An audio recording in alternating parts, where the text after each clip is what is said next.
இயேசுவை நோக்கி கூப்பிடு, அவர் உன்னை காப்பாற்றுவார். சங்கீதம் 91, 15, 16 வசனங்கள். அவன் என்னை நோக்கி கூப்பிடுவான், நான் அவனுக்கு மறு உத்தரவு அருளிச் செய்வேன்.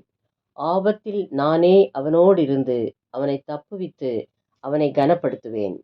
நீடித்த நாட்களால் அவனை திருப்தியாக்கி என் ரட்சிப்பை அவனுக்கு காண்பிப்பேன். நான் முக்கியமான ஒரு நபரை சந்திக்க சென்றால், எனக்கு இப்பொழுது உங்களோடு பேச நேரமில்லை, மாலையில் அல்லது நாளை காலையில் வாருங்கள் என்று சொல்லுவார். மனிதர்கள் மனம் மாறுகிறவர்கள் என்று பரிசுத்த வேதாகமத்தில் எழுதப்பட்டுள்ளது. இக்காலத்தில் நாம் நன்றாக வாழ வேண்டும் என்று நினைப்பவர்களை நாம் பார்ப்பது அரிது. ஆனால் சர்வ வல்லமையுள்ள இயேசுவை நோக்கி நீங்கள் கூப்பிட்டால் அவர் உங்கள் குரலை கேட்டு உங்களுக்கு நல்ல பதிலை தருவார். ஆபத்து காலத்தில் உங்களை தப்புவிப்பார். அறிவாளி தன் அறிவு திறமையால் பாதுகாப்பாக வாழலாம். ஐஸ்வர்யவான் தன் ஐஸ்வர்யத்தினால் பாதுகாப்பாக வாழலாம்.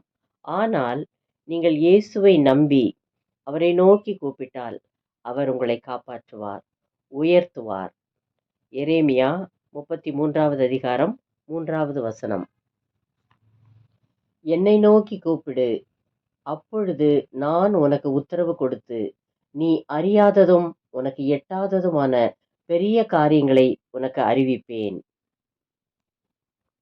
ஏசாயா 58, 9-11 வரை.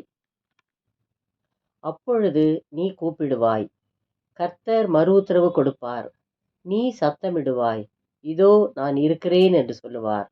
நுகத்தடியையும் விரல் நீட்டுதலையும் நிபச்சொல்லையும் நீ உன் நடுவிலிருந்து அகற்றி, பசியுள்ளவனிடத்தில் உன் ஆத்துமாவை சாய்த்து, சிறுமைப்பட்ட ஆத்துமாவை திருப்தியாக்கினால், அப்பொழுது இருளில் உன் வெளிச்சம் உதித்து, உன் அந்தகாரம் மத்தியானத்தைப் போலாகும். கர்த்தர் நித்தமும் உன்னை நடத்தி, மகா வறட்சியான காலங்களில் உன் ஆத்துமாவை திருப்தியாக்கி, உன் எலும்புகளை நீளமுள்ளதாக்குவார். நீ நீர்ப்பாய்ச்சலான தோட்டத்தைப் போலவும் வற்றாத நீரூற்றைப் போலவும் இருப்பாய். ஜெபம். இயேசுவே, உம்மை விசுவாசிக்கிறேன், என்னை காப்பாற்றும், ஆசீர்வதியும். கர்த்தர் தாமே உங்களை ஆசீர்வதித்து பெருகச் செய்வாராக.